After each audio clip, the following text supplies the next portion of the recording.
Assalamu alaikum everyone, this is Rifat Hassan. Welcome back to our English school.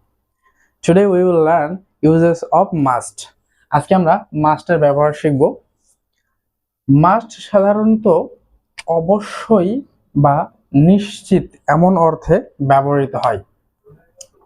যদি আমরা specific ভাবে আলাদা আলাদা করতে চাই, মাস্টের আরো বেশ কিছু ব্যবহার লক্ষ্য করা যায়। দেখুন, আমরা উদাহরণের মাধ্যমে বোঝার চেষ্টা করি। প্রথমে যেটি রয়েছে সেটা হচ্ছে অব্লিগেশন বা বাধ্যবাধকতা বোঝাতে। কোনো কিছু যদি বাধ্যবাধকতা অবশ্যই এরকম বোঝাতে চাই তাহলে আমরা মাস্ট ব্যবহার করতে পারি। আমরা উদাহরণের মাধ্যমে দেখে নেই। আমাদের অবশ্যই দেশের আইন মানতে হবে, এটা আমাদের একটি বাধ্যবাধকতা। দেশের আইন অবশ্যই মেনে চলতে হবে দেশের নাগরিকদের। সো এই ক্ষেত্রে আমরা মাস্ট ইউজ করতে পারি। আমরা ইংলিশটা লিখে ফেলি, আমাদের অবশ্যই দেশের আইন মানতে হবে। We MUST must OBEY obey the LAW of the COUNTRY country. We must obey the law of the country. আমাদের অবশ্যই দেশের আইন মানতে হবে। এখানে বাধ্যবাধকতা বোঝাতে আমরা মাস্ট ব্যবহার করলাম। আরেকটি কথা বলে নেই, এই মাস্ট কিন্তু শুধুমাত্র প্রেজেন্ট এবং ফিউচার টেন্সে ব্যবহৃত হয়। মাস্ট আমরা পাস্ট টেন্সে ব্যবহার করব না। পাস্ট টেন্সে মাস্টের অর্থ প্রকাশ করতে আমরা হ্যাড টু ব্যবহার করি। হ্যাড টু ব্যবহার আমরা পরে অন্য কোনো ভিডিওতে দেখে নেব। মাস্টের দ্বিতীয় ব্যবহারটি যেটি এখানে রয়েছে সেটি হচ্ছে অ্যাডভাইস বা উপদেশ বোঝাতে। আমরা যদি কাউকে কোনো উপদেশ দিতে চাই, বাট সেই উপদেশটির মধ্যে যদি একটু জোর দিয়ে বোঝাতে চাই তাহলে কিন্তু আমরা মাস্ট ব্যবহার করতে পারি। উদাহরণটা দেখুন, আপনাকে নিয়মিত ওষুধ খেতে হবে, তার মানে আপনাকে অবশ্যই নিয়মিত ওষুধ খেতে হবে, তাছাড়া আপনি অসুস্থ হয়ে যাবেন। এ ধরনের বাক্যে আমরা মাস্ট ইউজ করতে পারি। আপনাকে নিয়মিত ওষুধ খেতে হবে। MUST must take MEDICINE medicine regularly REGULARLY you must take medicine regularly। আপনাকে অবশ্যই প্রতিদিন বা নিয়মিত ঔষধ খেতে হবে। আমরা জানি টেক মেডিসিন মানে কিন্তু ঔষধ খাওয়া। সো আমরা মাস্টের দ্বিতীয় ব্যবহারটা শিখে ফেললাম। দেন 3 নম্বরে আমরা এখানে মাস্টের যে ব্যবহারটি দেখতে পাচ্ছি সেটা হচ্ছে সার্টেইনটি বা নিশ্চয়তা বোঝাতে। কোনো কিছু নিশ্চিতভাবে বলতে গেলে বা নিশ্চয়তা বোঝাতে আমরা কিন্তু মাস্ট ব্যবহার করতে পারি। যেমন এক্সাম্পলটা দেখে নিই, তাকে আমার কাছে আসতেই হবে, মানে অবশ্যই আসতে হবে আমার কাছে, নিশ্চয়তা বোঝাচ্ছে। সেই ক্ষেত্রে আমরা মাস্ট ব্যবহার করতে পারি। she MUST must COME come to me। তাকে অবশ্যই আমার কাছে আসতেই হবে।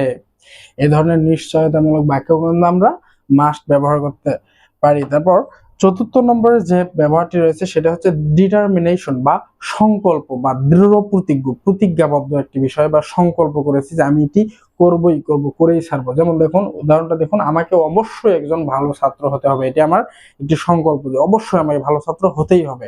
এই ধরনের বাক্যে আমরা মাস্ট ব্যবহার করতে পারি। ইংরেজিটা আমরা লিখে ফেলি, আমাকে অবশ্যই একজন ভালো ছাত্র হতে হবে। MUST must be a good STUDENT। I must be a good student। আমরা জানি বি মানে হওয়া,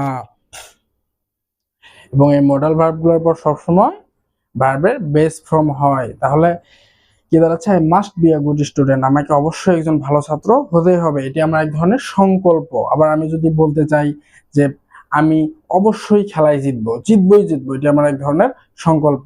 সেক্ষেত্রে আমরা বলতে পারি I must win the game. So এই ধরনের বাক্যে তাহলে আমরা মাস্ট ব্যবহার করতে পারি। তারপর 5 নম্বরে আমরা মাস্টের যে ব্যবহারটি দেখতে পাচ্ছি সেটা হচ্ছে প্রহিবিশন বা নিষেধাজ্ঞা বোঝাতে। আমরা যদি কাউকে কোনো কিছু জোরালোভাবে নিষেধ করতে চাই সেই ক্ষেত্রে কিন্তু আমরা মাস্টের পর একটি নট বসিয়ে নিষেধ করতে পারি। দেখুন, আমরা উদাহরণের মাধ্যমে দেখে নেই, তোমার অলস হয়ে বসে থাকা উচিত হবে না, বা খবরদার তুমি অলস হয়ে বসে থাকবা না, অলস হয়ে বসে থাকা উচিত নয়। সেই ক্ষেত্রে আমরা কিন্তু মাস্ট ব্যবহার করতে পারি, তোমার অলস হয়ে বসে থাকা উচিত নয়। MUST must not sit indolently indolently অলসভাবে বা অলস হয়ে, ইউ মাস্ট নট সিট ইন্ডোলেন্টলি, তোমার অলসভাবে বা অলস হয়ে বসে থাকা উচিত নয়। এটা কিন্তু একটি জোর বোঝাচ্ছে, খবরদার অলস হয়ে বসে থাকবা না, অলস হয়ে বসে থাকা উচিত হবে না। এই ক্ষেত্রে আমরা মাস্টের পর নট বসিয়ে বাক্যটি নিষেধ করতে পারি। আরেকটা জিনিস খেয়াল রাখবেন, এই মাস্ট নটকে কিন্তু আমরা মাসন্ট বলতে পারি, MUSTNT,